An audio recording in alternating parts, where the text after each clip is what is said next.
बातमी आहे अमरावतीमधून। अमरावती जिल्ह्यातील शेतकऱ्यांसाठी कर्जमुक्ती योजनेसंदर्भात महत्त्वाची माहिती आहे। जिल्ह्यातील तब्बल 1,24,142 शेतकऱ्यांची माहिती पोर्टलवर अपलोड केलेली आहे। पहिल्या टप्प्यात 76,976 शेतकरी कर्जमुक्तीसाठी पात्र ठरलेत। त्यांना कर्जमुक्तीची रक्कम वर्ग करण्यात येणार आहे। या लाभासाठी प्रत्येक पात्र शेतकऱ्यांना ई-केवायसी पूर्ण करणं आणि ॲग्रिस्टॅक नोंदणी असणं अनिवार्य आहे। आतापर्यंत 46,146 शेतकऱ्यांचं आधार प्रमाणीकरण पूर्ण झालेलं आहे। 20,555 शेतकऱ्यांची ई-केवायसी अद्याप प्रलंबित आहे आणि त्यामुळे संबंधित शेतकऱ्यांनी तातडीनं प्रक्रिया पूर्ण करण्याचं आवाहन प्रशासन करत आहे।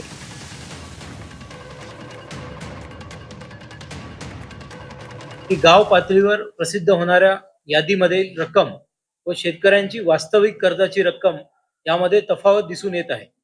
यामुळे शेतकऱ्यांमध्ये संभ्रम निर्माण झाला आहे। परंतु शेतकऱ्यांनी गोंधळून न जाता आधार प्रमाणीकरण म्हणजेच ई-केवायसी करताना जी रक्कम शेतकऱ्यांना दिसते आहे ती रक्कम शासन बँकांना वर्ग करणार असून उर्वरित रक्कम ही बँक स्वतः भरणार आहे। म्हणजेच उर्वरित रक्कम बँकांकडून माफ केली जाणार आहे।